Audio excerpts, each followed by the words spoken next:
하나님 앞에 드려지는 예배가 같은 예배지만 특별한 예배같이 느껴집니다. 예배할 수 없는 때 예배할 수 있는 것, 이건 큰 축복이요 은혜인 줄 믿습니다. 오늘 하나님의 말씀은 나를 더 사랑하느냐 하는 말씀으로 은혜를 나누고자 합니다. 잠깐 기도하겠습니다. 거룩하신 여호와 아버지 하나님, 하나님을 예배할 수 있는 은혜를 내려주심을 감사합니다. 이곳에 하나님 임재하여 주시옵고 영광 가운데 임하여 주시옵소서.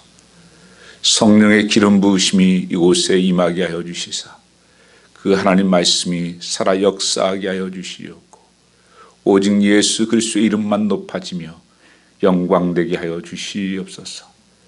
하나님 만나는 예배가 되게 하여 주시옵소서. 나는 죽고 예수만 보여지는 예배가 되게 하여 주시옵소서. 주께서 이곳에 함께 하시고 오늘 내 옆에 앞에 함께 하신 하나님을 찬양하며 예배하며 나가기를 원합니다. 주께서 이곳에 주의 영광으로 풀어주시옵소서. 주께 감사하며 예수님 받들어 기도 올려 싸움나이다. 아멘. 사람은 일생을 살아가면서 많은 과거를 남기게 됩니다. 그 과거는 어떤 경우에는 후회를 남기기도 하고 실패를 남기기도 하고 그 인생을 회상할 때 때로는 부끄럽고 수치스러운 일들도 많이 있는 것을 압니다. 또한 나의 마음에 얼룩져 있는 나의 마음들, 그래서 늘 죄의식 속에서 살아가는 심령들도 많이 있다고 하는 것입니다. 성경 말씀을 보면 많은 사람들이 실패를 경험했던 적이 있습니다. 우리도 또한 때론 넘어지기도 하고 무너질 때가 있었고 우리의 인생을 돌아보면 실패했을 때가 있었을 것입니다. 그런데 주님은 그 모든 것을 회복하고 그 실패로 말미암아서 넘어지지 않고 회복하는 역사가 있다고 하는 것을 말씀하고 있는 것입니다. 주님께서 이사야 말씀에 보시면 내 백성을 이루하라 이렇게 말씀하십니다. 하나님은 오늘 또 우리를 이루하신 하나님이십니다. 우리의 겪는 아픔과 그런 상처와 모든 것을 다 아시는 분이시기 때문에 그렇습니다. 그래도 왜 우리에게 이런 어떤 어려움을 당하게 되는가, 이런 환난을 당하게 되는가 하는 질문을 할 수가 있습니다. 성경에서는 어떤 시련, 연단은 우리에게 축복이 된다고 말씀하고 있는 것입니다. 또 어떤 경우에는 죄로 말미암아서 와서 하나님께서 해결케 하고 회복하기를 원하시는 하나님의 뜻이 있고 어떤 경우에는 하나님께서 연단을 통해서 축복하고 그리고 너의 믿음을 칭찬해 주려고 하나님께서 주신 것이 있다고 말씀하십니다. 그러나 성경에서 고린도서 10장 13절 말씀을 보면 하나님께서 너에게 시험 당함을 허락지 아니하시고 시험 당할 쯤에 피할 길을 주님 내주신다고 말씀하고 있는 것입니다. 그래서 내 삶에 어떤 어려움이 온다고 할지라도 성도는 하나님께서 감당할 능력을 우리에게 주시든지 아니면 피할 길을 하나님께서 내주신다고 말씀하고 있는 것입니다. 그래서 우리는 여기에 함몰되지 않고 여기에 두려워하거나 놀라는 것이 아니라 하나님 앞에 엎드려야 한다는 것을 말씀하고 있는 것입니다. 하나님 앞에 집중해야 된다고 하는 것을 말씀하고 있는 것입니다. 왜냐하면 그것을 분별하고 깨닫는 길은 다른 길이었기 때문입니다. 우리의 신앙의 현 주소를 정확하게 알 수 있는 때는 평소에 잘 모릅니다. 어떤 이런 시험과 환난이 있을 때 영웅이 난다고 그러듯이 믿음의 사람들도 거기에서 나타나는 것입니다. 내가 정말 믿음이 있는 사람인가 없는 사람인가. 여러분 스스로 하나님 앞에서 내가 점검해 볼 수 있는 시간입니다. 하나님이 테스트할 수 있는 시간이라고 하는 것을 말씀하고 있습니다. 또한 내가 제약 가운데 계속 하고 있는데 이거 아니다. 하나님께서 계속 사인을 주고 있는 사인입니다. 성경 말씀에 헤롯이라는 왕이 있었습니다. 자기의 동생 빌립의 아내 헤로디아를 뺏어가지고 사는데 요한이 계속 경고를 합니다. 그건 잘못된 겁니다. 아무리 왕이어도 동생의 아내를 뺏어 사는 것은 잘못된 것입니다. 생각해 보니까 맞고 많은 갈등은 생깁니다. 끊으라고 하신 하나님의 메시지가 계속 갔지만은 그를 끊기는 싫은 것이었습니다. 왜냐하면 그게 좋으니까. 그렇게 하다가 내가 끊을 수 있을 때 끊었으면 좋았을 텐데 그 죄는 없어지는 것이 아니라 내가 끊을 수 없는 것으로 하나님께서 몰아가서 나중에는 요한을 목을 쳐서 죽이게까지 가게 되는 것입니다. 이게 제 특성입니다.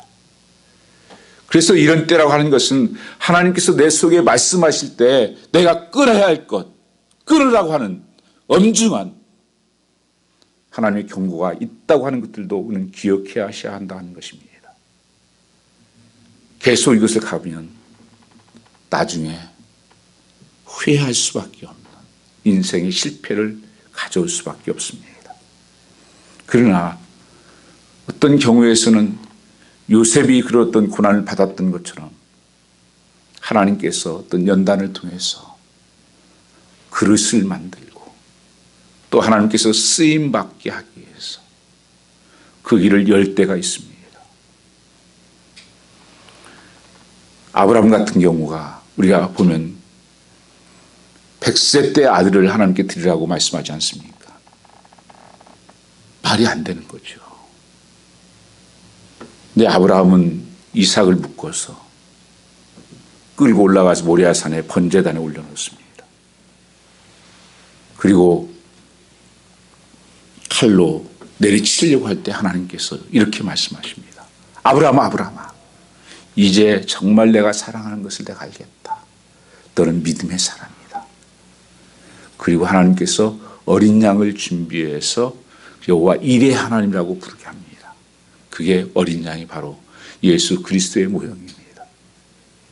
우리의 죄를 위해서 하나님께서 그 번제로 드려진, 우리를 살리기 위해서 번제로 드려진 양이었습니다. 그래서 때로는 우리 삶을 시험케 하신 거예요. 성경에 보면 아브라함이, 믿음의 아브라함도 처음부터 그런 게 아닙니다. 아브라함이 가나안 땅에 왔는데 먹을 게 떨어지니까 애굽에 내려갑니다. 하나님 가지 말라는 곳이었습니다. 기도도 하지 않고 그냥 자기 편한 대로 그냥 가버려요. 갔다가 누이라고 아내를 속이는 것도 시작해서 죄를 범하게 되고 참으로 비참하게 수치를 당하고 나중에 하나님이 살려서 나오게 되는 경우가 있었습니다. 또한 하나님께서 이 나오미, 떡집이라고 하는 예루살렘에 살고 있었는데 흉년이 드니까 가지 말아야 될 모압 땅에 내려갑니다. 가족이 이주를 했다가 그 남편과 두 아들을 잃고 나중에서 내가 슬픈 여자가 되었다. 그러면서 다시 예루살렘 올라오는 경우가 있었습니다. 그래서 우리 어떤 삶 속에서 나타나는 환경과 그런 형편들, 특별히 어떤 기근이라든지 어떤 질병이라고 하든지 이런 또 흉년이라고 하는데 이런 부분들을 하나님의 심판으로 많이 썼던 경우가 많이 있습니다. 성경에. 다윗도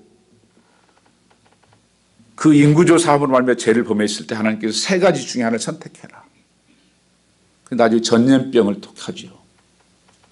그래서 7만 명이 순간에 죽습니다. 오늘 이때도 분명히 하나님은 우리에 나타나는 모든 것들이 어떤 죄로 말미암아서 올 수가 있고 한 연단을 위해서 오는 경우가 있다고 하는 것입니다. 우리는 하나님 앞에 가서 정말 하나님 여기서 어디서 오는 것입니까? 진지하게 한번 물을 때입니다.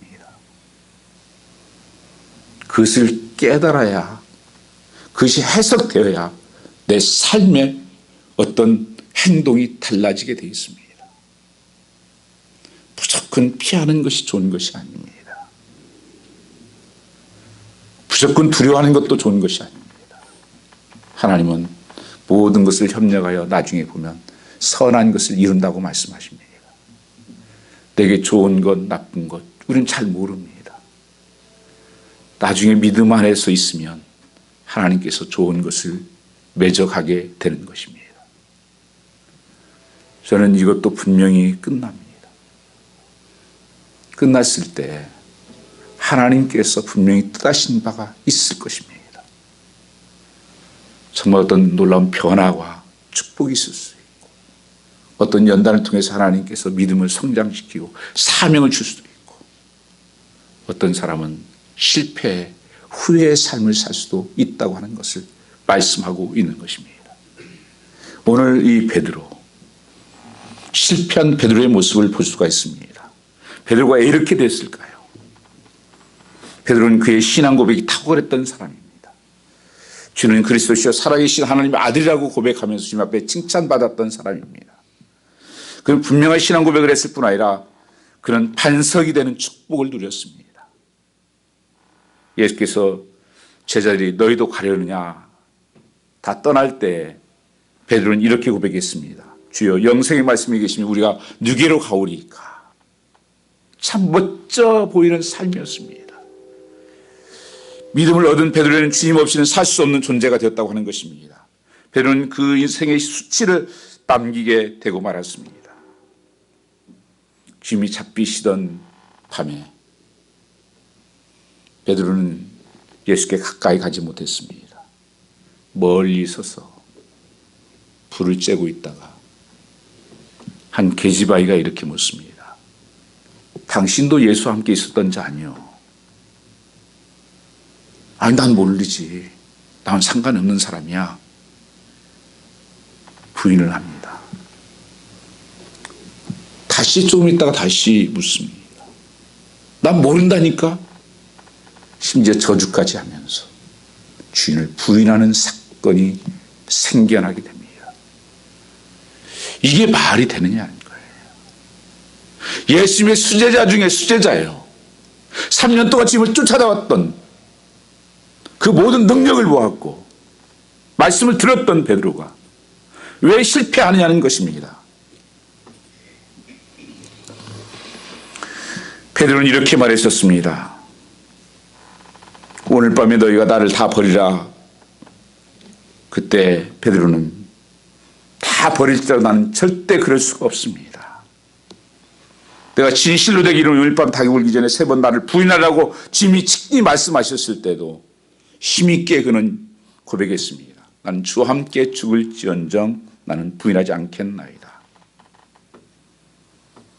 그러나 그날 밤 베드로는 주님의 말씀대로 3번을 부인하는 사건이 생겨납니다. 오늘 나의 믿음의 현 주소는 아닌가요? 사단도 하나님 한 분인 것을 알고 떨기도 한다는 것입니다. 두려워하고. 나의 믿음의 현 주소는 어딘가?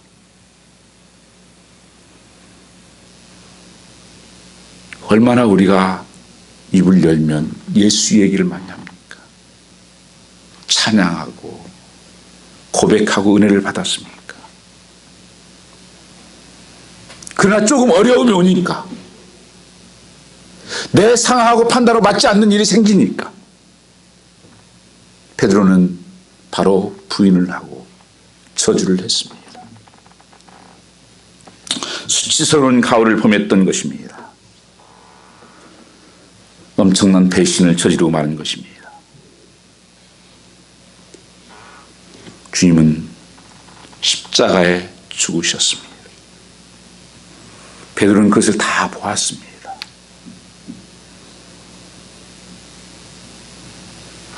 그가 주님 사람들이 호산나 호산나 찬양하는 것도 보았고 기적의 역사도 보았고 그 능력을 다 보았던 사람입니다. 그런데 베드로는 실패자로 끝났다는 것입니다. 부인하는 실패자, 가오를 남긴 좌절에 빠지는 자가 되고 말았습니다. 그리고 지금 오늘 본문 말씀에 보시면 거기 1절의 말씀 보면 그 후에 예수께서 디베랴 바다에서 제자들에게 자기를 나타내심에 시몬 베드로와 디두모라 하는 도마와 갈릴리 사람 나다나엘과 세베대 아들과 또 다른 제자들이 함께 있어 뭐였답니까? 우리 고기나 잡으러 가자. 이제 고향으로 다시 돌아가자. 우리 삶의 터전으로 돌아가자. 이제 끝났다. 이런 절망감, 후회감, 우리 인생 낭비했다. 그리고 그 주님을 그래도 사랑하고 존경하는 마음이 있어서 후회감이 꽉 차 있었습니다. 길티 필링으로, 죄의식으로. 이 시대에 많은 사람들이 예수를 믿는다고 따라다닙니다. 교회도 오고 헌금도 하고 섬김과 봉사도 합니다. 여러분, 정말 내 삶에 환란이 올 때, 그때 그게 나의 믿음입니다. 성경 말씀은 너희 믿음을 보이라. 너의 믿음이 어디에 있냐? 그걸 나타낼 때가 그 환란의 때예요. 고통의 때라고 하는 것을 성경은 분명히 말씀하고 있는 것입니다. 살아있는 믿음, 생명력 있는 믿음을 가졌는지 안 했는지는 분명히 마지막 때 하나님이 심판하신다고 말씀하십니다. 많은 사람들이 착각을 했습니다. 주님, 나는 이것도 하지 않았습니까? 저것도 하지 않았습니까? 난 너 모르겠다. 너는 했는지 모르지만 나는 기억이 없다. 양과 염소를 가르고 알곡과 죽전이를 갈라내는 성경 말씀에 보면 그것은 다른 데서부터 시작되는 것이 아니라 교회에서부터 시작이 됩니다. 짝퉁과 진짜, 가짜와 진짜를 구별해낸다는 것입니다. 이게 마지막 때 일어나는 특징들입니다. 분명히 이렇게 될 것입니다. 이건 제 말이 아니기 때문에 그렇습니다. 성경 말씀이 기록되어 있었기 때문입니다. 그때 우리는 후회하는 일을 해서는 안 된다고 하는 것입니다. 후회하는 인생을 살아서는 안 된다고 하는 것입니다. 그때는 찬스가 없습니다. 기회가 없다고 하는 것입니다. 하나님께서 어쩌면 오늘이라고 하는 것은 우리에게 새로운 기회를 주신 것입니다. 너의 믿음이 어디에 있는지를 한번 점검해봐라. 한번 너의 믿음을 살펴봐라. 정말 하나님 믿는 거냐? 정말 나를 믿는 거냐? 왜 베드로는 이렇게 실패했을까요? 우선 몇 가지를 살펴보면, 복음은 뭡니까? 굿뉴스, 나를 구원하시는 기쁜 소식이라는 거예요. 우리는 영원히 하는 나라에서 천국에 살 것을 갖는 믿음인 것입니다. 근데 그것이 그냥 주어진 것이 아니에요. 누구에게나 주어진 것이 아닙니다. 주님께서 나를 위해서 내가 죄인 되었을 때, 아무 소망이 없고 지옥 갈 수밖에 없을 때 주님이 십자가의 지심으로 나의 죄를 짊어지고 죽으셨다고 하는 것입니다. 여기에 우리의 전제가 있습니다. 정말 내가 철저한 죄인이구나. 죽을 수밖에 없는, 소망이 없는 죄인이었구나. 그리고 내가 죄 없으신 예수 그리스도 내 죄로 말미암아 십자가를 못 박았다. 그때 나도 죽었다. 이게 단계예요. 이게 시작입니다. 나에게는 사도 바울이 그런 고백을 하죠. 나는 죄인 중에 괴수다. 우리 괜찮은 것 같지만요, 여러분 창문을 통해서 여러분 빛만 한번 쫙 들어오면요, 여기에 먼지투성입니다. 깨끗해 보이죠? 문 열어놓고 다 청소하고 했어도요, 여기 지금 하면 먼지로 꽉 차 있을 거예요. 우리의 모습이 그래요. 나는 괜찮겠지. 이 정도면. 하나님의 불꽃 같은 눈을 보면요, 볼 수 없는 존재들입니다. 베드로는 사실 이 십자가 죽는 것도 보았어요. 근데 베드로가 한 가지 제자들이 잊었던 것이 있습니다. 정말 나도 이제 죽었다. 장사 지낸 바 되었다. 내 자아가 죽었고, 나의 옛사람이 죽었고, 나의 과거의 모든 상처와 아픔, 모든 것을 다 죽었다. 그리고 부활했다고 하는 사실입니다. 예수님이 살아났다. 성경 말씀에 부활이 없으면 예수 그리스도도 헛된 것이고 우리는 가장 불쌍한 자가 될 것이라고 사도 바울은 고백하고 있는 것입니다. 정말 예수의 이 부활의 복음이 확실치 않으면 여러분 헛된 일하고 있는 것인가죠. 헛된 삶을 살아가는 것이고 가장 불쌍한 인간이에요. 왜 그런지 아십니까? 여러분 그 희생과 수고와 헌신이 아무것도 아니에요. 정말 여러분들 아끼면서 하나님 앞에 사용되기 위해서 내가 하고 싶은 거 안 하고 가고 싶은데 안 가고 그렇게 믿음을 지키며 살려고 했던 것이 헛된 거라는 거예요. 그럼 불쌍한 인간이 되는 것이죠. 제자들은 예수님을 구원주로 잘 알지 못했습니다. 그래서 다 숨어버리고 도망가고 엠마오로 내려가고 이 제자들도 물고기 잡으러 가자. 3절에 그러잖아요. 물고기 이제 잡으러 가자야. 우리도 함께 가겠다. 그런데 밤새 아무것도 잡지 못하였다. 이렇게 3절에 말씀하고 있습니다. 이게 인간의 실존이에요. 예수 없이 우리가 살 수 있을 것 같이 생각합니다.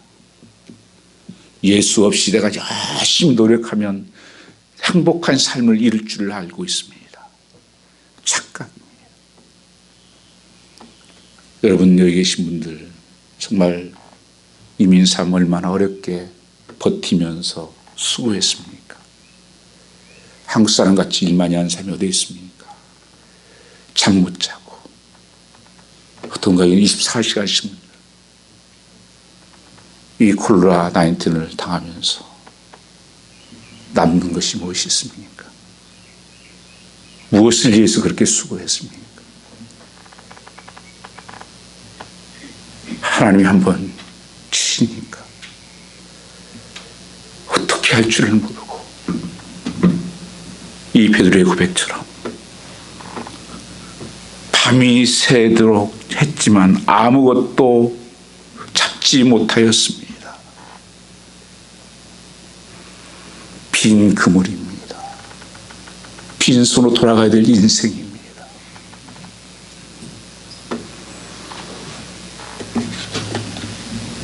이 실패가 주는 베드로는 얼마나 죄책감에 시들렸겠습니까? 주님이 거기에 찾아오셨다. 여러분 주님이 가까이 여러분에게 찾아온 때 주님의 말씀이 확성기처럼 들릴 때입니다. 조금만 마음을 열어보십시오. 하나님의 그 음성이 들리는지. 하나님 가까이 계시는 분입니다. 너무 우리는 세상에 눈이 어두워서 내가 너무 두렵고 염려해서 보이지 않을 뿐이에요. 제자들이 그랬어요. 오늘 여기 주님께서 오셨으나 그들은 알지 못했습니다. 4절 말씀에 보면 날이 새갈 때 예수께서 바닷가에 서셨으나 제자들이 예수인지를 알지 못하더라. 3년 동안 따라다녔는지도 예수인지 몰랐어요. 엠마오로 가던 제자들도 같이 가면서 말을 하고 해도 몰랐어요. 눈이 어두워져가지고. 예수가 안 보여요. 고기 잡는데 정신이 없고, 그거 어떻게 살아보려고. 그러나 여러분, 이 고통의 때는 주님이 내 옆에서 함께 하시는 것입니다. 이 죄책감 때문에 그는 시달리고 있었을 것입니다. 짓누르는 압박감. 주님이 나를 어떻게 생각할까? 남들은 나를 어떻게 생각할까? 큰 고통은 자기를 바라보는 자기 안목 때문에 실패를 가중시키고 있었던 것입니다. 믿음으로 하나님께서 쓰임받았던 복된 사람들은 다 누구나 환난을 통과했어요. 성경에 하나님의 통과가 없었던 사람이 어디 있습니까? 그러나 여기에서 머물지 않고 주님을 만났다고 하는 것입니다. 부활의 주님을 만났다고 하는 것입니다. 이 주님이 찾아오셨습니다. 그리고 배를 오른편에 던지라. 그리하면 어디를 하신대. 이에 던졌더니 고기가 많아 그물을 들 수가 없을 정도가 되었다. 이렇게 말씀하십니다. 여러분, 복의 근원은 하나님이십니다. 생명의 근원은 하나님이십니다. 하나님 떠난 삶은 헛된 거예요. 하나님 없는 여러분, 명예가 무슨 유익이 됩니까? 여러분, 병상에서 무슨 물질이 도움이 됩니까? 이 코로나에 걸린 사람들이 무슨 돈이, 권력이, 뭐가 힘이 됩니까? 아무것도 힘이 되지 않습니다. 약이 없는데 철저하게 하나님께서는 우리를 낮추시게 하십니다. 그리고 주님께서 생선을 구워서 그 불을 피워서 생선을 구워서 제자를 먹입니다. 이 숯불을 보면 제자 베드로는 아마도 끔찍했을 것입니다. 그 생각이 버떡 났을 것입니다. 내가 그 자리에서 주님을 부인했지. 그 생각이 안 나겠습니까? 그 트라우마가 없겠습니까? 내가 죄지었던 자리, 주님이 여기에서 오셨다. 주님은 참 책망하고, 너 그럴 수 있냐고, 너 인간 맞냐고. 저 같으면 별짓을 다 했을 것입니다. 너 말한 거 그거 맞냐? 주님은 먼저 그들을, 그 밤새 그물질한 그들에게 먹을 것을 주시고 생선을 구워서 주님께서 주시면서 추위를 녹이게 하고 주님이 물으신 것이 있습니다. 베드로에게 묻습니다. 15절 말씀 보시면 요한의 아들 시몬아, 베드로라고 안 부릅니다. 요한의 아들 시몬아. 그 베드로 되기 전에 베드로의 모습이에요. 제자이기 전의 모습이에요. 너는 다른 모든 것보다, 다른 사람보다 나를 더 사랑하느냐? 기가 막힌 주님께서 베드로 앞에 질문하는 겁니다. 하나님 오늘 우리에게도 그 질문하실 것입니다. 너 다른 어떤 것보다도, 다른 어떤 사람보다도 나를 더 사랑하느냐? 그 질문 말입니다. 여러분 어떻게 답변할 수 있습니까? 이런 쉬운 답변이 아니에요. 여러분이 사랑하는 사람들이 많잖아요. 가족도 있고 여기 나도 포함이 되는 거니까 내 사랑, 내 가족, 내 이웃들, 그 다음에 내가 좋아하는 것들, 내가 가지고 있는 것, 누리고 있는 것들, 그 어떤 것보다도 나를 더 사랑하느냐고 주님께서 묻고 있는 것입니다. 여러분은 그런데 한번 생각해 보십시오. 주님이 나를 더 사랑하느냐 묻는다고 하는 것은 그 주님이 사랑이 없이 묻고 있는 걸까요, 지금요? 화 막 나가지고 너 나 믿냐? 이러는 겁니까? 내가 너를 사랑하고 있다고 하는 말씀이 포함된 거예요. 너의 실패한 그 모습, 너의 그 좌절감, 너의 그 두려움, 그 죄책감, 그걸 위해서 내가 죽었지 않았냐. 그것 때문에 내가 십자가에 죽었지 않았느냐. 나는 너를 변함없이 사랑하고 있다. 나는 변한 게 없다. 세리를 사랑했고 너희들도 조건이 되어서 내가 사랑한 줄 아냐. 장녀를 사랑했고 주님께서 가장 신랄하게 비판하고 책망했던 사람들은 그런 연약함 때문에 실패한 사람들이 아니었어요. 자기를 의롭다고 여기고 잘 믿는다고 하고 말과 행동이 다른 종교적인 사람들이었습니다. 그게 바리새인과 서기관들이에요. 그게 가장 큰 죄였어요. 여러분, 우리가 때로는 저도 마찬가지예요. 넘어질 때가 있고 약해서 누울 때가 있고 두려움에 지칠 때, 그런 모습 그대로 주님은 우리를 사랑한다고 말씀하고 있는 거예요. 내가 너를 사랑하는데 너는 그 다른 것보다 나를 더 사랑할 수 있냐. 이것을 주님이 묻고 있는 것입니다.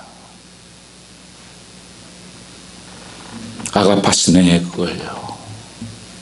아가파스네. 우리가 사랑을 네 가지로 얘기하죠, 헬라에서는. 본래 쓴 단어는 아람어인데 아가파의 사랑은 투 기브의 사랑입니다. 다른 것은 다 조건적인 사랑이에요. 형제이기 때문에 사랑하는 스톨게 사랑이 있고, 친구이기 때문에 사랑하는 필레오의 사랑이 있고, 그 다음에 남녀 간의 사랑이기 때문에 에로스 사랑이 있는 거예요. 다른 것은 다 기브앤테이크예요. 조건이 있을 때만 사랑하는 겁니다. 주님이 물었던 것은 아가파오, 그것은 to give, unconditional love예요. 나는 너를 그렇게 사랑했다. 너의 조건 보고 난 사랑한 거 아니야. 너는 어떻게 다른 것보다 나를 더 사랑할 수 있냐. 베드로의 답변은 뭐로 답변했을까요? 주님 아시죠? 저는 그런 사랑을 하지 못했고 필레오 사랑 정도를 할 수밖에 없었습니다. 예수님의 친구적인 사랑 정도로 생각했다고 하는 것입니다. 바로 여기에 실패가 일어난 거예요. 여러분, 부모는 자녀들을 놓지 못하죠. 생명이 있어, 그 사랑이 있어서 어떤 형편에서도 용서를 하죠. 주님이 그 베드로를 향해서 내가 너를 이렇게 사랑해. 나는 주님 그렇게 사랑하지 못했습니다. 그가 그 원인을 발견하게 됩니다.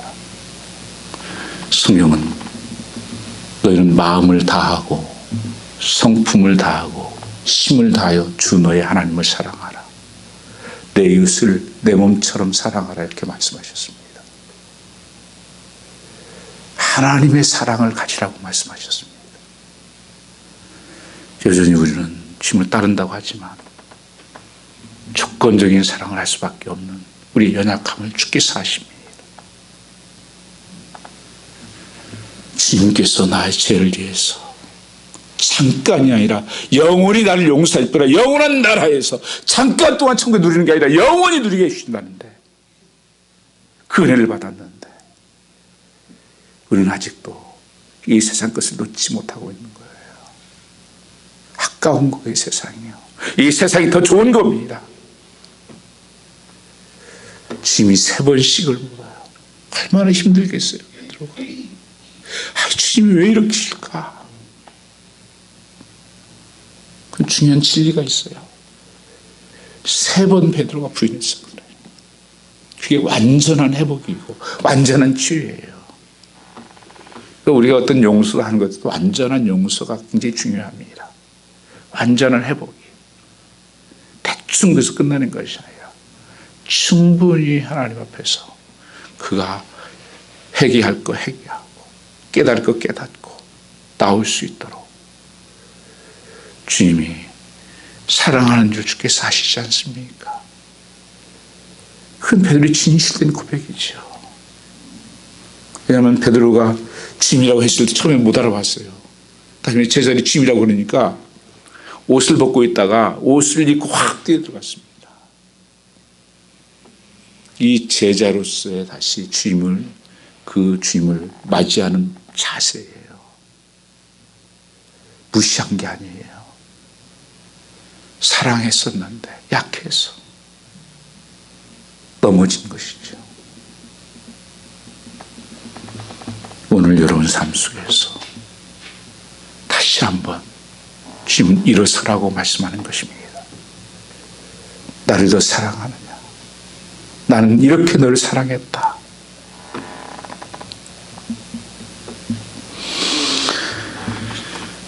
주님께서 그런 베드로를 향해서 내 어린 양을 먹이라 이렇게 말씀하십니다.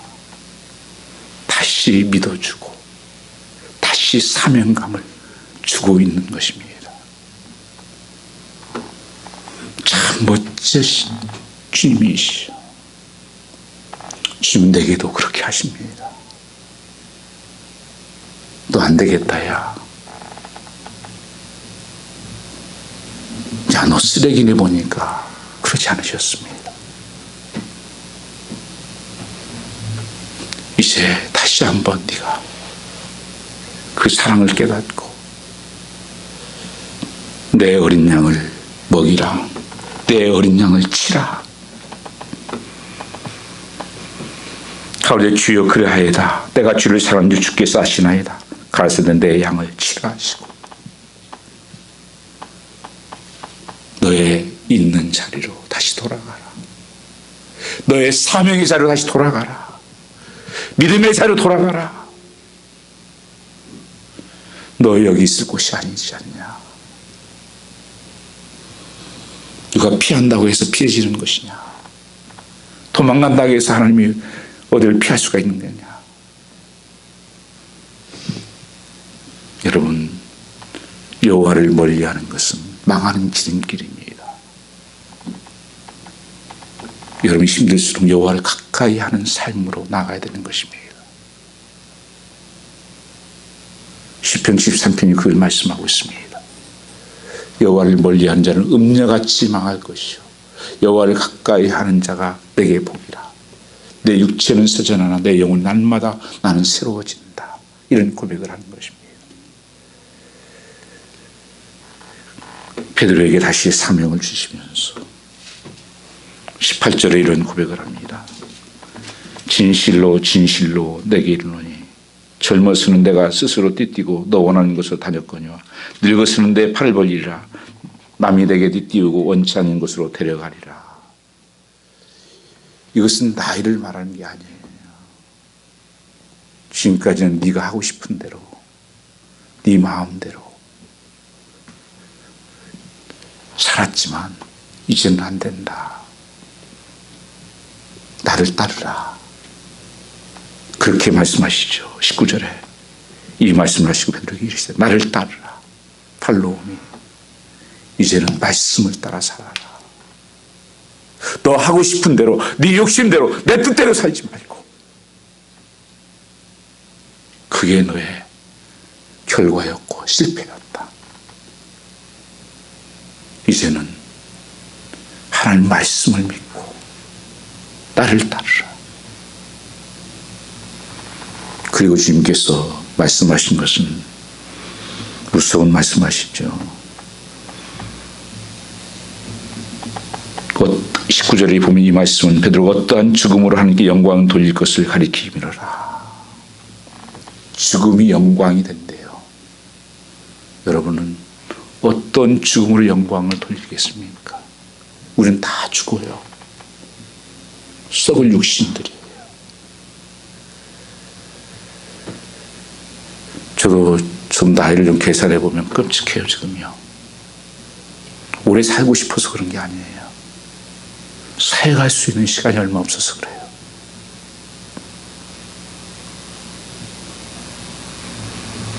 내가 어떻게 죽어야 되지 나는? 무엇을 위해서 죽어야 하지? 영광을 위해서. 하나님 영광을 위해서. 그렇게 살기 위해서는 주님만을 따라가는 삶이 되는 것입니다. 나를 따라오너라. 이제 나와 함께 가자. 떨어지지 말아라. 도망가지 말아라. 그래서 복음은 예수께서 나를 위해 죽으심으로 나도 그때 죽은 거고 장사 지내고 그리고 나도 부활했다고 하는 죽음이 두렵지 않은 이 부활의 주님을 만나니까 숨어있던 제자들이 나와서 나 예수 만났어. 부활하신 주님 만났어. 감옥에 갔다 놨더니만 감옥에서 찬송하고 기도하네요. 옥문이 열립니다. 어떻게 감당을 못하니까 또 풀어줬어요. 너희들 절대 복음 전하지 마라. 내가 사람 만드는 게 좋냐? 하나님 말씀 드려야 될 거냐? 나는 하나님 말씀을 듣는다. 그러면서 또 담대히 복음을 전합니다. 세상이 감당이 안 되는 거예요. 그를 칭송했다고 말씀했습니다. 노마가 무너져요. 그 핍박 가운데서 견디면서 카타콤에 들어가서 동굴 속에 가면서 여러분 성지순례를 좀 일찍 다녀보면요 항상 가면은 그들이 핍박의 장소들이 있어요. 노마에도 가면 카타콤베가 무척 많이 있습니다. 굴이 한두 개가 아니에요. 미로예요. 미로.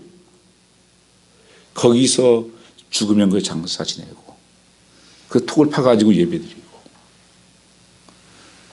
터키의 카파도기아 그쪽에 가보면요 수천 개의 동굴이 있어요. 그 핍박을 피해가지고 그들이 모여서 공동체를 이루고 예배를 드리고 하나님을 기다리는 거예요. 이스라엘도 마찬가지입니다. 쿰난 지역에 그쪽으로 이렇게 그 남쪽으로 쭉 내려다 보면 거기에 그 수도사들이라든지 이 절벽 같은데 거기다가 절벽 같은 데다가 거기다가 성전을 세우고 거기서 모여서 공동체 생활하고 그 굴 속에서 진짜 땅들 100m 이런 데예요. 그저 서 있기도 제가 깜짝 놀랐는데 거기서 먹고 아무것도 없는다. 그래서 몇십 년들을 거기서 지내고 믿음을 지키고 신앙생활. 이 베드로가 나중에 설교를 하죠. 사도행전에 너희가 예수 그리스도를 십자가에 못 박았다. 어찌 알고 어떻게 해야 됩니까? 그때 베드로가 이 주님이 말씀하셨던 네 가지의 복을 말합니다. 첫 번째, 회개해야 된다. 회개하고 예수를 믿으라. 그냥 못 믿어 예수는요. 철저한 회개가 있어야 됩니다. 내가 죽였다. 내가 예수의 십자가에 못 박았습니다. 그리고 세례를 받아라. 이게 죽는 거예요. 너 죽어야 된다. 예수 믿고 십자가에 죽은 것처럼 너 죽어라. 여러분, 죽었는데 안 죽은 사람이 너무 많잖아요. 세례 받을 때 여러분 다 세례 받았잖아요. 세례 받는 거 죽는 거예요, 그거요. 다 죽었습니다. 이거 이제 예수만 삽니다, 이거요. 초대교회는 생명 걸고 그걸 지켰습니다. 왜냐하면 예수 믿는 거 알면 다 죽여요. 그걸 공개적으로 세례를 받아야 돼요. 그리고 부활하신 주님을 믿어라. 부활했다, 주님. 살아나셨다. 영원한 그 나라에 너희는 간다, 이제. 죽는 게 두렵겠어요? 빨리 하늘로 가고 싶죠. 저 어렸을 때 어른들이 아멘 주 예수 시옵소서. 굉장히 어려울 때잖아요, 사는 게요. 그때 늘 그런 고백들을 하시는 거 많이 들었어요. 어디 도망가려고 하는 것이 아니고 도망가려고 하는 것이 아니고 주님 오시옵소서. 빨리 주님 갔으면 좋겠습니다. 그리고 성령을 받으라고 말씀하시는 거예요. 여기까지 가셔야 돼요. 성령의 충만함을 받으라. 성령의 능력을 받으라. 여러분, 성령의 능력이 없으면 절대 이 믿음은 살아갈 수가 없어요. 승리할 수가 없습니다. 그래서 성령이 주님 가시면서 보내주시면서 우리에게 도와주시고 힘을 주시고 능력을 주시는 것입니다. 부활의 주님만 있다와 붙으면 안 돼요. 성령으로 임하시옵소서. 그 하나님의 성령의 능력이 임하니까 불이 되는 것입니다.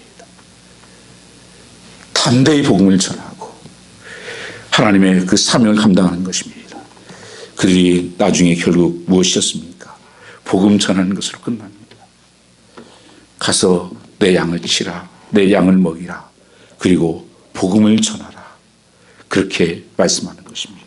예수께서 가시면서도 성령을 부어주시면서 첫 번째 하신 말씀이 뭡니까? 성령이 임하면 너희가 권능을 받고 예루살렘과 사마리아 땅까지 내 증인이 될 것을 말씀하셨다고 하는 것입니다. 그리고 예수님께서 가실 때도 말씀하셨습니다. 마태복음 28장 18절 말씀을 보시면 Great Commission, 가장 큰 계명을 하나님께서 주시면서 뭐라고 말씀하셨습니까?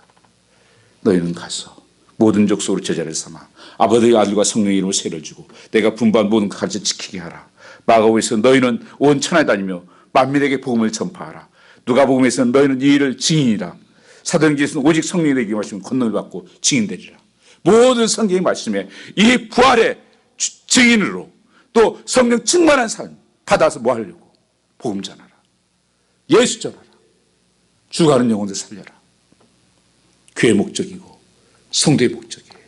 살아야 될 이유입니다. 특별한 사람만이 주어진 게 아니에요. 이 복음이 없어서 못 전하는 것이에요. 최후 명령이 지금 우리 눈앞에 있습니다. 목숨 걸고